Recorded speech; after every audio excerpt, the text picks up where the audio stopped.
சென்னை தேனாம்பேட்டையில் நடைபெற்று வரக்கூடிய திமுக இளைஞர் அணியின் 45ஆம் ஆண்டு தொடக்க விழாவில் உரையாற்றிய திமுக இளைஞரணி செயலாளரும் அமைச்சருமான உதயநிதி ஸ்டாலின் துணை முதலமைச்சர் பதவி தொடர்பான செய்திகள் வெறும் வதந்திகளை இன்றி விளக்கம் அளித்திருக்கிறார். கூடுதல் விவரங்களை வழங்குவதற்காக செய்தியாளர் ராஜேஷ் இணைப்பில் காத்திருக்கிறார். ராஜேஷ், இது தொடர்பான மேலும் விவரங்கள். திமுகவின் இளைஞரணி 45வது தொடக்க விழா சென்னை தேனாம்பேட்டையில் இருக்கக்கூடிய அன்பகத்தில் நடைபெற்றது.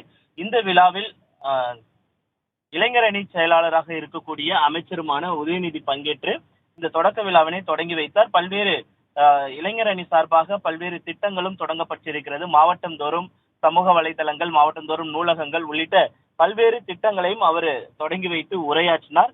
அவர் உரையின் போது நாம் கவனிக்கத்தக்க ஒரு விஷயம் அவர் கூறியிருந்தார். என்னவென்றால், கடந்த சில தினங்களாகவே பத்திரிகைகள் மற்றும் பல்வேறு தகவல்களாக உதயநிதிக்கு துணை முதல்வர் பதவி வழங்கப்பட உள்ளதாக தகவல்கள் எல்லாம் வெளியாகி வந்தன.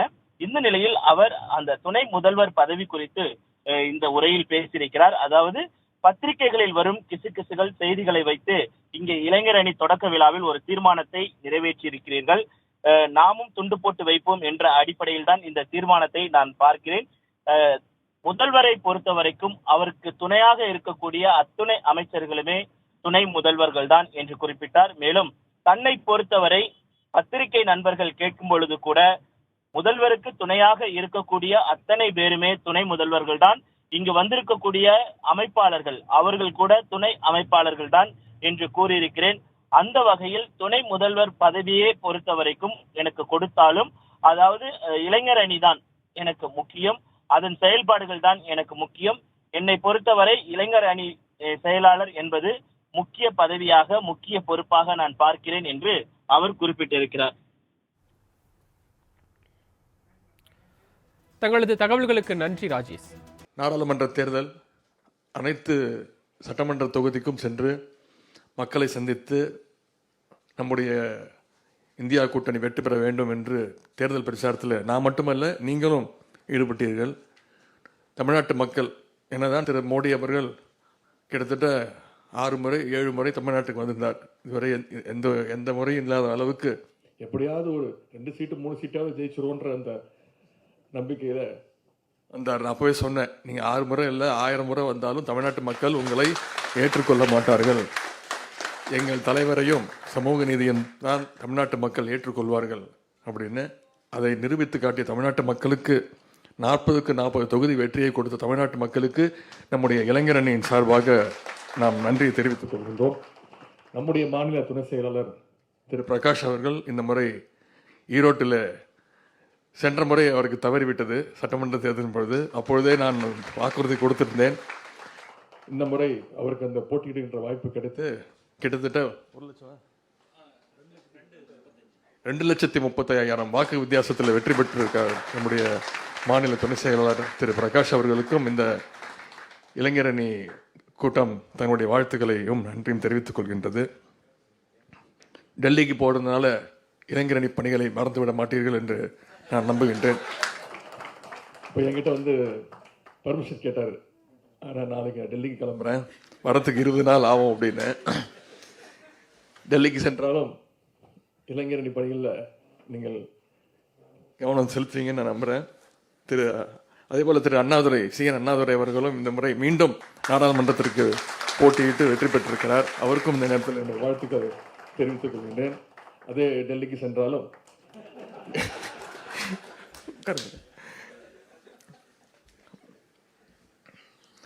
இந்த நேரத்தில் இன்னொரு நன்றியும் சொல்லியாக வேண்டும். விக்கிரவாண்டி தேர்தல் வெற்றி, அதற்கும் நாம் அத்தனை பேரும் களத்தில் இறங்கி நம்முடைய பிரச்சாரங்களை எல்லாம் மேற்கொண்டோம். நான் 2 நாட்கள் விக்கிரவாண்டியிலே சுற்றி என்னுடைய தேர்தல் பணிகளை ஈடுபட்டேன். என்னை விட அதிகமாக இங்கே வந்திருக்கக்கூடிய அமைப்பாளர்கள், துணை அமைப்பாளர்கள், நீங்கள்லாம் கிட்டத்தட்ட 15 நாள் 20 நாட்கள் விக்கிரவாண்டியிலே போய் தங்கி உங்களுடைய தேர்தல் பணிகளை நீங்கள் ஆற்றிருக்கிறீர்கள். ஆய்வுக் கூட்டங்களை தொடர்ந்து நடத்தி கொண்டிருக்கிறோம். ஒவ்வொரு மாவட்ட அமைப்பாளர், துணை அமைப்பாளர்களும் வர சொல்லி அவங்களுடைய மினிட் புக்களை எல்லாம் ஆய்வு செஞ்சு என்னென்ன பணிகள் செஞ்சுருக்கிறீங்க, இன்னும் எப்படி சிறப்பாக செய்யலாம் அப்படின்ற ஆய்வுக் கூட்டத்தை நடத்துகின்ற பொழுது 99% பேர், உங்களில் பல பேர், இன்னும் சொல்லப்போனால் உங்களில் அத்தனை பேருமே விக்கிரவாண்டி இடைத்தேர்தலில் நீங்கள் தேர்தல் பணியை ஆற்றிருக்கிறீங்க. அதை கேட்கும்பொழுது மிகுந்த மகிழ்ச்சியாகவும் இருக்கின்றது. எனவே அந்த தேர்தல் வெற்றியிலுமே உங்களுடைய பங்கு மிக மிக முக்கியமான பங்கு. அதற்கு இந்த நேரத்தில் என்னுடைய நன்றியையும் வாழ்த்துக்களையும் நான் தெரிவித்துக் கொள்கின்றேன். இன்றைக்கு 45வது ஆண்டு அடியெடுத்து வைக்கின்றோம் என்றால், இன்னைக்கு இங்கே பேசியது போல நம்முடைய கழக தலைவர் அவர்கள் கோட்டையில் இருக்காங்க, ஒரு நிகழ்ச்சியில் கலந்துகிட்டு இருக்கிறாங்க. அங்கே இருந்தாலும் அவங்களுடைய முழு நினைப்பும் முழு எண்ணமும் இந்த அன்பகத்தில் நடக்கக்கூடிய இந்த நிகழ்ச்சிகள் தான் கண்டிப்பாக இருக்கும்.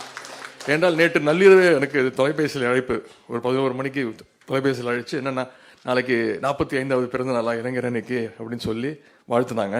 அதே போல் இன்னைக்கு காலையில் 8 மணிக்கெல்லாம் தொலைபேசியில் அழைத்து என்னுடைய வாழ்த்துக்கள், இளைஞர் அன்னைக்கு என்னுடைய வாழ்த்துக்கள் அப்படின்னு சொன்னாங்க. தலைவர் எந்த பொறுப்புக்கு போனாலும், எந்த மிகப்பெரிய பொறுப்பு அடைஞ்சாலும், மாநாட்டில் நான் சொன்னல, இந்த இளைஞரணி மாநில இளைஞரணி செயலாளர்ன்ற பதவி எப்போவுமே இந்த எங்களுடைய இளைஞரணிக்கு பிராண்ட் அம்பாசிடர்னா அது நம்முடைய கழக தலைவர் அவர்கள் தான். அதைத்தான் அவரும் விரும்புவார். என்றால் அவர் உழைச்சிருக்கிறாரு. இன்னைக்கு இந்த இவ்வளோ பெரிய பொறுப்புக்கு வந்திருக்கிறாருன்னா இளைஞரணி தான் அதற்கு அடித்தளமிட்டது. இங்கே நிறைய பேர் உள்ளாட்சி பொறுப்புகளில் நிறைய முக்கியமான பொறுப்புகளுக்கு வந்திருக்கிறீங்க. மக்களால் தேர்ந்தெடுக்கப்பட்டு, இதுவும் நியமன பொறுப்பு கிடையாது, மக்களால் தேர்ந்தெடுக்கப்பட்டு. அதேபோல் மாவட்ட செயலாளர்களாக எனக்கு பல பேர் வந்திருக்கிறாங்க, ஒன்றிய செயலாளர்களாக பல பேர் வந்திருக்கிறாங்க, சட்டமன்ற உறுப்பினர்களாக, அமைச்சர்களாக,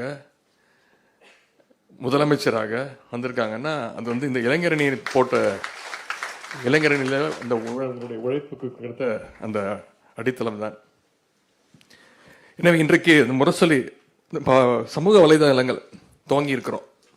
ஏற்கனவே இளைஞரனுக்கு என்று ஒரு சமூக வலைதளம் இருந்தாலும் இன்னைக்கு ஒரு வருவாய் மாவட்டத்திற்குன்னு தனியாக ஒரு சமூக வலைதள பக்கங்கள், இன்ஸ்டாகிராம், எக்ஸ்தலம், ஃபேஸ்புக் அப்படின்னு ஒரு மாவட்டத்தில் துவங்கி இருக்கின்றோம். பைலட் ப்ராஜெக்டாக இன்று இங்கே அன்பகத்திலிருந்தே இந்த அடுத்த ஒரு 1.5 மாதங்களுக்கு இந்த சமூக வலைதள பக்கங்கள் இங்கிருந்தே இயங்கும்.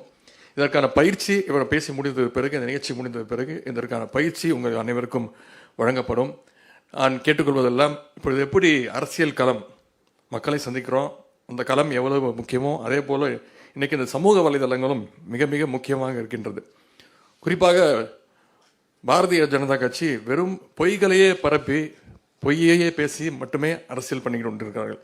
ஆனால் நம்முடைய இயக்கத்திற்கு தான் இந்த வரலாறு இருக்கின்றது, திராவிட இயக்க வரலாறு. நம்ம பாசற கூட்டம் நடத்தணும்னு சொல்கிறோம்ல, ஒரு தொகுதிக்கு ஒரு பாசற கூட்டத்தை நடத்தி காட்டணும். தலைவருடைய கட்டளையின் பேரில் ஒரு தொகுதிக்கு நடத்தி காட்டணும். 234 தொகுதியில் பாசறை கூட்டங்கள் நடத்தணும். இப்போ ஒன்றிய அளவிலையும் பாசறை கூட்டங்களை நடத்த இருக்கின்றோம். ஏன்னா இந்த சமூக வலைதளங்கள் மிக மிக முக்கியமான ஒரு பங்கு வகிக்கின்றது. உங்களையெல்லாம் நான் கேட்டுக்கொள்வது, இந்த பயிற்சியை கொஞ்சம் கூர்ந்து கவனித்து அனைவரும் சமூக வலைதளங்களில் இன்னும் சிறப்பாக நீங்கள் எல்லாம் செயல்படணும்னு நான் கேட்டுக்கொள்கின்றேன். நம்முடைய முரசொலி பாசறை பக்கம் காலைல எழுந்திரிச்சோன்னே தினமும் முரசொலி தவறாமல் படிச்சிருக்கேன். தலைவருடைய அறிக்கைகள், நம்முடைய அரசினுடைய திட்டங்கள், என்னுடைய அறிக்கைகள் அதை படித்து அந்த பாசறை பக்கம், குறிப்பாக முரசொலியுடைய கடைசி பக்கத்தை கடந்த கிட்டத்தட்ட 1.5 ஆண்டுகளாக, சென்ற வருடம் ஜனவரி மாதம் ஆரம்பித்தோம். தினமும் இளைஞரணிக்கென்று ஒரு பக்கத்தை ஒதுக்கி முரசொலி பாசறை பக்கத்தை, முரசொலியில் கடைசி பக்கத்தை வெளியிட்டிருக்கிறோம். அது மட்டும் இல்லை, இளைஞரணிக்கென்று முதன்முறையாக ஒரு பதிப்பக்கத்தை துவங்கி புத்தகங்கள் வெளியிட்டிருக்கிறோம். அனைத்து புத்தக கண்காட்சியிலும் விற்பனை செய்யப்பட்டிருக்கிறது. அதையெல்லாம் படித்து இந்த சோஷியல் மீடியாவில் இன்னும் நீங்கள் கொஞ்சம் ஆக்டிவாக இயங்கணும் அப்படின்னு நான் கேட்டுக்கொள்கின்றேன். அதுபோல் இளைஞர் அணிக்கு தலைவர் அவர்களிட்ட கட்டளைகள், கலைஞர் நூற்றாண்டை முன்னிட்டு ஒவ்வொரு தொகுதிக்கும் ஒரு நூலகம் துவங்க வேண்டும் என்று கூறியிருந்தார். அதே போல் இப்போ 234 தொகுதியில் 50 தொகுதிகளில் 50 நூலகங்களை இளைஞரணி சார்பாக திறந்திருக்கின்றோம். அந்த 50 மாவட்ட அமைப்பாளர்களுக்கும் துணை அமைப்பாளர்களுக்கும் என்னுடைய பாராட்டுகளையும் வாழ்த்துக்களையும் நான் தெரிவித்துக் கொள்கிறேன். மீதம் இருக்கின்ற அந்த சட்டமன்ற தொகுதிகளில் விரைவில் நிறைய இடத்துல தயாராக இருக்கின்றது. நான் சுற்றுப்பயணம் சொல்லும்பொழுது அவங்க துவங்கிறதுக்காக காத்துக்கிட்டு இருக்கிறாங்க. நான் வரும்பொழுது கண்டிப்பாக அனைத்து நூலகங்களும் விரைவில் துவங்கப்பட்டு மக்களுக்கு, பொதுமக்களுக்கு, மாணவர்களுக்கு அது உபயோகமாக இருக்கும் என்று நான் நம்புகின்றேன். அதே போல் 100 பேச்சாளர்களை தேர்ந்தெடுக்க கொடுக்க வேண்டும். பேச்சு போட்டி நடத்தி, தமிழ்நாடு முழுக்க பேச்சு போட்டி நடத்தி 100 சிறந்த பேச்சாளர்களை தலைமை இடத்திலே கொடுக்க வேண்டும் என்று தலைவர் கட்டளை இருந்தார்கள். அந்த பணியை இப்பொழுது ஆரம்பித்திருக்கின்றோம். ஆய்வுக் கூட்டத்தின் பொழுது உங்கள்கிட்ட நான் விசாரித்தேன். உங்கள் அத்தனை பேருக்கும் அந்த ஃபேம்ப்ளெட்லாம் கொடுக்கப்பட்டு உங்கள் பகுதியில் உங்கள் மாவட்டத்தில் இருக்கக்கூடிய அனைத்து கல்லூரிகளுக்கும் அது கொடுக்கப்பட்டு வர 25ஆம் தேதி முன்னாடி அந்த பேச்சாளர்களை தேர்ந்தெடுத்து உங்கள் மாவட்ட அளவில் பேச்சு போட்டி நடத்தி விரைவில் நடுவர்கள் 30 நடுவர்களை தேர்ந்தெடுக்கின்றோம். அவங்களெல்லாம் தேர்ந்தெடுத்து உங்களுடைய மாவட்டங்களுக்கு அனுப்பி வைத்து அந்த பேச்சு போட்டியும் மிகச் சிறப்பாக நடத்தி சென்னையில் ஒரு மிக பிரம்மாண்டமான மிக எழுச்சியான முறையில் ஒரு பேச்சு போட்டி நடத்தி தமிழ்நாட்டிலே சிறந்த 100 பேச்சாளர்களை தேர்ந்தெடுக்கின்ற அந்த பணியை தொடர்ந்து செய்வோம். அப்புறம் இளைஞரணி பல மாவட்டங்களில் மிகச் சிறப்பாக நடத்திட்டு இருக்கிறீங்க, அதுக்கு என்னுடைய வாழ்த்துக்கள். சில மாவட்டங்களில் இன்னும் துவங்க இல்லை, ஏன்னா தொடர்ந்து தேர்தல் பணியில் ஈடுபட்டிருக்கிறோம். இந்த இல்லந்தோறும் இளைஞரணி மிக மிக முக்கியமான பணி. வீட்டுக்கே போய் இளைஞர்களை சந்தித்து அவங்ககிட்ட இளைஞர்கள் நீங்கள் ஏன் சேரணும், இளைஞர்கள் என்னென்ன பணிகளை செஞ்சுட்டு இருக்கிறோம், திமுக அரசுடைய திட்டங்கள் சாதனைகளாக சொல்லி சேர்த்துக்கிட்டு இருக்கோம். அந்த பணிகளையும் விரைவுபடுத்த வேண்டும் என்று நான் கேட்டுக்கொள்கின்றேன். அதேபோல் துணை செயலாளர்கள் 7 பேருக்கும் இந்த நேரத்தில் என்னுடைய தனிப்பட்ட முறையில் என்னுடைய நன்றியை நான் தெரிவித்துக் கொள்கின்றேன். நான் பல பணிகள் அமைச்சராக ஆனதுக்கு பிறகு விளையாட்டுத்துறையின் சார்பாக, சிறப்பு திட்ட செயலாக்கத்துறையின் சார்பாக பல பணிகள் இருந்தாலும் தமிழ்நாடு முழுக்க பயணம் பண்ணி ஆய்வுக் கூட்டங்கள் என்னால் இன்டர்வியூவில் நேர்காணலில் ஈடுபட முடியவில்லை என்றாலும் துணை செயலாளர்கள் அவங்க தான் தமிழ்நாடு முழுக்க பயணம் பண்ணி ஒவ்வொரு மாவட்டத்திற்கும் வந்து இன்டர்வியூ அட்டன் பண்ணி ஒவ்வொருத்தரையாக சந்தித்து அந்த ரிப்போர்ட்ஸ்லாம் எனக்கு கொடுத்தாங்க. அதை வச்சு தான் ஒவ்வொரு மாவட்டத்திற்கும் நிர்வாகிகள் தேர்வு செய்யப்பட்டார்கள். எனவே அவங்களுக்கு இந்த நேரத்தில் என்னுடைய நன்றியை நான் தெரிவித்துக் கொள்கின்றேன். அதேபோல் விரைவில் ஒன்றிய அளவில், பேரூர் பகுதி அளவில் நியமிக்கப்பட வேண்டிய நிர்வாகிகள்லாம் விரைவில் அறிவிக்கப்படுவார்கள். அதற்கான பணிகள் நடைபெற்று கொண்டிருக்கிறது. இங்கே பேசிய பல பேர் தீர்மானமெல்லாம் நிறைவேற்றினீங்க. முதலமைச்சருக்கு துணையாக நான் வர வேண்டும் என்ற இந்த தீர்மானம்லாம் நிறைவேற்றப்பட்டது. பத்திரிகைகளில் வருகின்ற நான் பேசி முடிக்கல, பத்திரிகையில் வருகின்ற கிசுகிசுகள் வதந்திகள் எல்லாம் படிச்சுட்டு வந்து இது நடக்க போதோ, அப்போ நம்ம ஒரு கோல் போட்டு வச்சுருவோம், துண்டு போட்டு வச்சுருவோம் அப்படின்ற அடிப்படையில் இங்கே பேசியிருக்கிறீங்க. எப்படி தலைவர் எந்த பொறுப்புக்கு சென்றாலும் அவர் பலமுறை சொல்லியிருக்கிறார், அந்த இளைஞரணி செயலாளர் என்ற அந்த பொறுப்பு தான் அவருக்கு மனதிற்கு மிக மிக நெருங்கிய பொறுப்பு. அதே போல் துணை முதலமைச்சர் அப்படின்னு பல முறை என்னை வந்து பத்திரிகை நண்பர்கள் கேட்டபோது கூட சொன்னேன், ஆமாம் எல்லா அமைச்சர்களுமே எங்களுடைய முதலமைச்சருக்கு துணையாகத்தான் இருப்போம். இங்கே வந்திருக்கக்கூடிய அத்தனை அமைப்பாளர்களுமே நம்முடைய முதலமைச்சருக்கு துணையாகத்தான் இருப்போம். எவ்வளவு பெரிய பொறுப்பு வந்தாலும் என்னுடைய மனதிற்கு மிக மிக நெருங்கிய பொறுப்புனா அது கண்டிப்பாக இந்த இளைஞரணி, திராவிட முன்னேற்ற கழகத்துடைய இளைஞரணி செயலாளர் என்ற அந்த பொறுப்பு தான். எனவே எந்த பொறுப்பு வந்தாலும் இளைஞரணியை மறந்துவிட மாட்டேன். நம்ம இருக்க வேண்டிய பணிகள் ஏராளம். எப்படி தொடர்ந்து நாடாளுமன்ற தேர்தலில் வெற்றிக்காக உழைத்தோமோ, எப்படி விக்கிரவாண்டி சட்டமன்ற இடைத்தேர்தல் வெற்றிக்காக உழைத்தோமோ, அதே போல் வருகின்ற மிக மிக முக்கியமான தேர்தல் 2026 தேர்தல் நம்முடைய கழகத்துடைய அரசினுடைய தலைவருடைய சாதனைகளை, திட்டங்களை எல்லாம், குறிப்பாக பெண்கள், இந்த முறை தேர்தல் ரிசல்ட் வந்ததுக்கப்புறம் அது ஒரு ஆய்வு செஞ்சு பார்த்தோம். எந்த முறையும் இல்லாத அளவுக்கு இந்த முறை தாய்மார்கள், பெண்கள் நம்முடைய திராவிட முன்னேற்ற கழகத்திற்கு வாக்களிச்சிருக்கிறாங்க. அந்த அளவுக்கு நம்முடைய தலைவருடைய விடியல் பயணம் திட்டம், அந்த கட்டணமில்லா பேருந்து திட்டம், அதே போல் கலைஞர் மகளிர் உரிமை தொகை திட்டம், இந்த 2 திட்டமும் பெண்களிடத்தில் நம்முடைய கழகத்திற்கும் அரசிற்கும் தலைவருக்கும் மிகப்பெரிய ஒரு நல்ல பெயரை ஏற்படுத்தி கொடுத்திருக்கிறது. மிகப்பெரிய எதிர்பார்ப்பு வந்திருக்கிறது. எனவே இதையெல்லாம், அதே போல் புதுமை பெண் திட்டம், இப்போ அந்த திட்டத்தை, அதாவது அரசு பள்ளியில் படித்து அரசு எந்த கல்லூரியில் போய் சேர்ந்தாலும் அவங்களுக்கு மாதம் 1000 ரூபா கிட்டத்தட்ட ஒரு வருடமும் 2.5 லட்சம் மாணவிகள் பயன்பெற்றிருக்கிறாங்க. இதனால் மாணவிகள் வந்து கல்லூரியில் சேர்ற அந்த சதவீதமே உயர்ந்திருக்கு.